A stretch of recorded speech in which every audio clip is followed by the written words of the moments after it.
Hey everybody, this is Devin Townsend, and you are watching and or listening to Loudwire.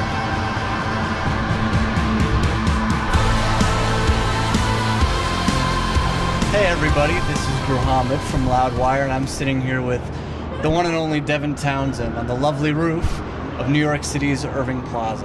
That's me, and that's us. How are you doing, man? Every day is better than the day before. It's a good way to live. Today sucks. Sorry if we had anything to do with that. Everything's good, man. Days are great. I'm very happy. Great. So this really is a kind of a once-in-a-lifetime tour because you're touring with so many eclectic, progressive, just fantastic bands. I'm sure the audience has really been appreciating this lineup. Have you felt that from each night that you've been performing? Yes. No, I mean, it's cool, right? I mean, we're all in the same management company, so it seems to make sense logistically. And at first I was concerned that the tour was going to polarize the audience in the sense that there are so many sort of disparate aesthetics and atmospheres that the bands present. But the tour's been very good, and the shows have been well attended.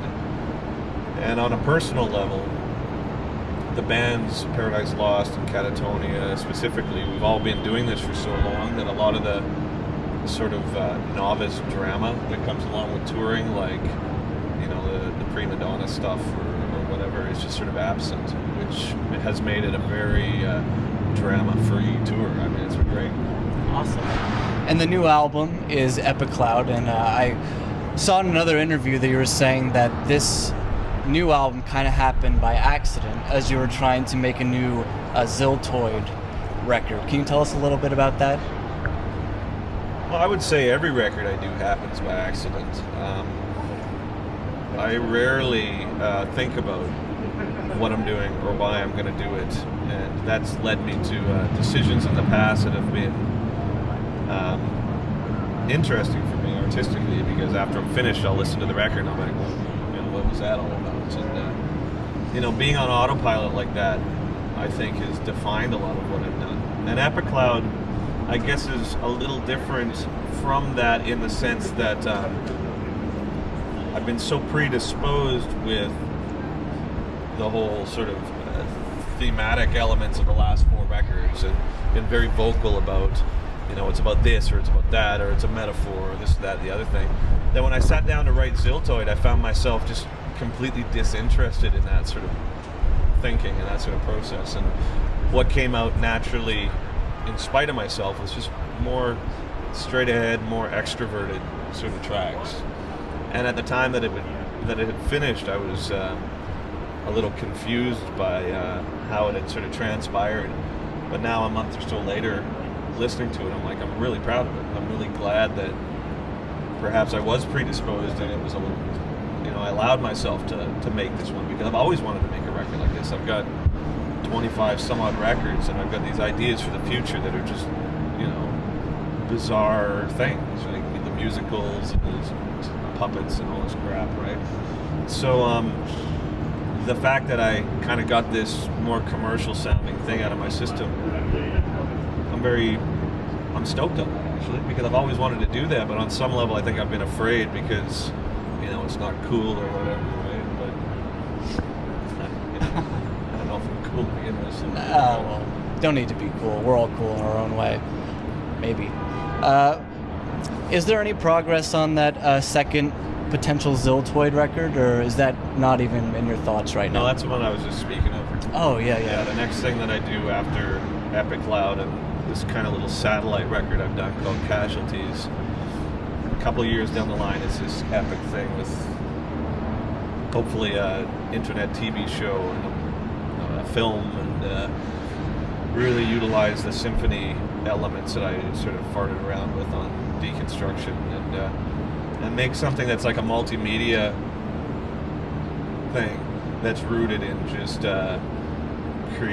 complete creative freedom. And yeah, it's all about Ziltoid, right? Because there's not much you can't do with a alien puppet on a quest for coffee. Who loves coffee, right?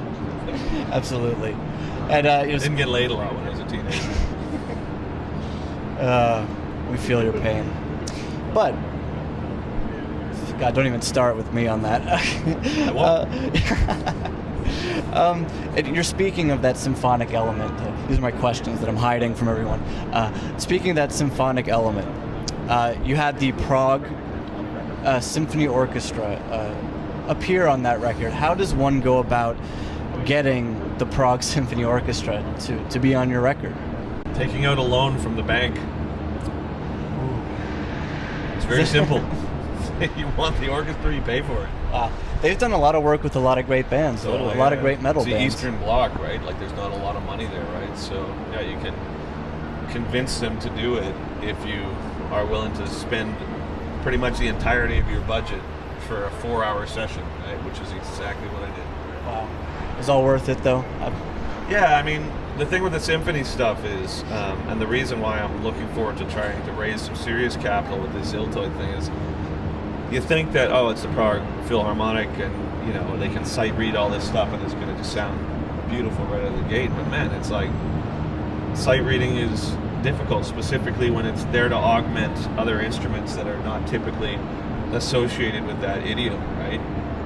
So I found that they sight read a bunch of it quite well, and then a bunch of it just sounds like, you know, seagulls in the room, right? So, you know, you have to edit it and you have to cut it up and you have to sort of try and film it, or not film it, but try and sort of crowbar it into your session where it doesn't, you know, because if everything is tuned specifically and then the timing is a little bit off, or like the intonation of one violin is off, it sticks out like a boner in sweatpants, right? So you've got to kind of find ways to really massage it in. And so for the next thing, because it does sound epic, for the next thing I do, the whole idea is to make enough money, or get enough money somehow, you know, to be able to get in there and rehearse them for a week. And the same thing with the choir, and like, you know, so when I finally track it, I don't have to like polish it up after. It's just awesome, right? So, Yeah. But it just takes money, right? Which we don't have. And with the somewhat schizophrenic nature of your music from album to album, how do you find musicians that can really bounce from one album to the next and stay really into what you want to do? Well, I mean, on the surface, I don't care, you know, but below that, I think it's interesting because when people use the word schizophrenic, which has kind of been in the vocabulary that's been used to describe what I've done for my entire career, I often am confused by that, because what I do, in my opinion, is just represent different things about, you know, my own reaction to life that seem very common in terms of like human experience. I mean, if I meet somebody that is exclusively one emotion to the exclusion of everything else in life, I mean, it's sociopathic behavior, right?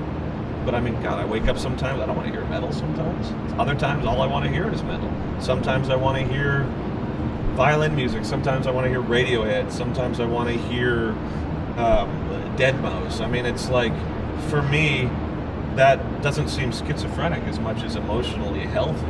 And so when people say, well, I don't understand why you're moving around from so many different genres, I think, well, I actually don't understand why you don't, you know? So I find musicians in my life that are appreciative of music in general, and the ones that like one thing to the exclusion of everything else. I mean, I actually don't think I've worked with many people like that at all, right? Yeah. I think it's healthy not only to get that out of your system, but maybe even allow yourself to be seen as somebody that's not exclusively one thing, right? Because metal tends to be, as much as I love it, a very conservative art form. And, you know, the stipulations for being allowed into the metal circle sometimes are a little stringent for my tastes, right? So Epicloud and the Hummer and all this other crap that I do is more based on me saying, well, look, you know, if this doesn't define me as being a metalhead, I'm okay with that, right? Like, I mean, I love metal, but, you know, I certainly am not doing the music that I do to try and piss people off or to try and, like, you know, throw it in the face of people who have an emotional investment in that. I mean, I just don't care. So I don't think it's schizophrenic. I think it's healthy. And it's funny that you mentioned that, actually, that artists who have a very large realm of what they like to do, and a lot of those, you recruited a lot of those types of people for Deconstruction. Like Tommy Rogers and Joe from Gojira, a lot of bands like that who just Dillinger Escape Plan. People are constantly changing what they do. Was that sort of something that you looked for in people to collaborate with you on that record? The reason why I collaborated with the people that I did on Deconstruction, other than Floor, who I didn't know, but I needed somebody who had that sort of soprano voice, and she was suggested to me from the guy who orchestrated it, Florian. Everybody that's involved in Deconstruction are pretty much friends of mine that I like the company of, and more than anything else, that's what it comes down to. Like, I had met Greg during the Deconstruction thing, but he ended up being a type of person that I like having in my world. He's a tolerant dude, and he's a good person, right? And I think that everybody else and that I've got some sort of history with, like we've toured together and we've had a moment where we, maybe have come to the conclusion that, it's a person that I relate to. So that was the decision-making process for who guested on Deconstruction rather than their credentials or anything. Yeah. And you recently just did a block of shows in London that's been put out. Those each of your 4 project albums, and I remember reading that you said that was the defining moment of your life, and now you've got this new retinal circus coming up. I don't think it was a defining moment of my life. Okay. Of your career, possibly? Maybe, yeah. Okay. I think that would be a little more appropriate. Of the career. Do you think when the retinal circus happens, that will maybe replace just the defining moment of your career? Maybe. I mean, I think for me, I try to,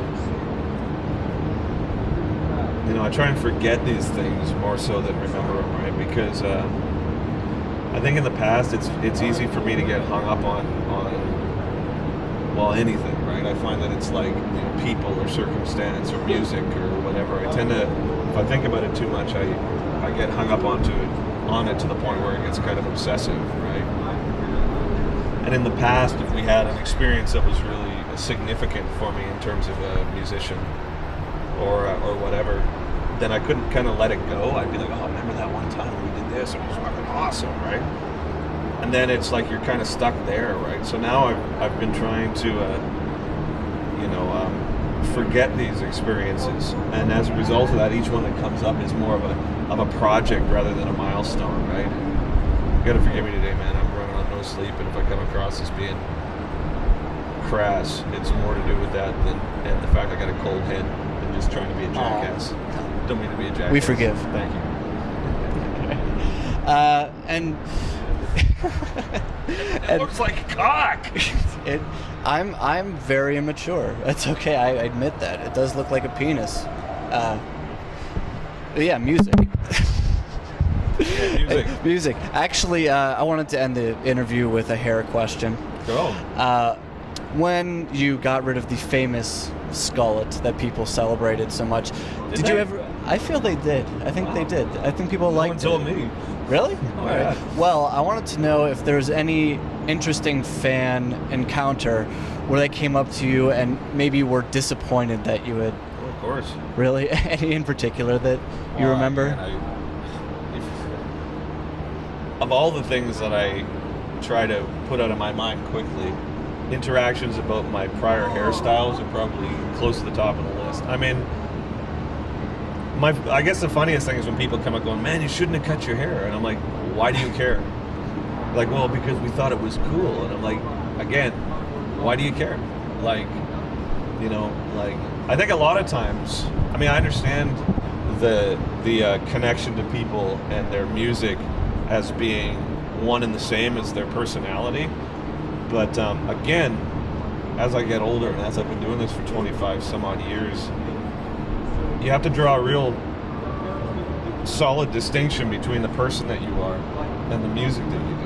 And if you don't, and it all starts cross-collateralizing there, you're eventually going to base your identity on that shit. And then when people's opinions of you are either good or bad, which they always will be, you're going to take it to the point where you're going to base your decisions on that, right? And with my hair, man, I grew that hair because I was going bald, and my buddy gave me shit about it. So I was like, all right, well, I'll just be a jackass about it. But it smelled like barf, and I had to go get a Pro Tools rig, and I had to go to the bank and get a loan for that.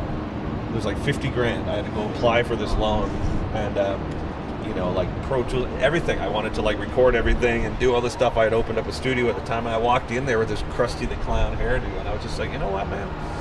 I think I'm doing this for other people more than I am for myself.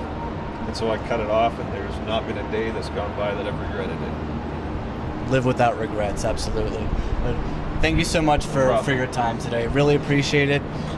He's freezing. Get ready. Check out Epic Cloud. It's a very interesting record. Yeah. Devin Townsend. If you like gay music. We like gay music.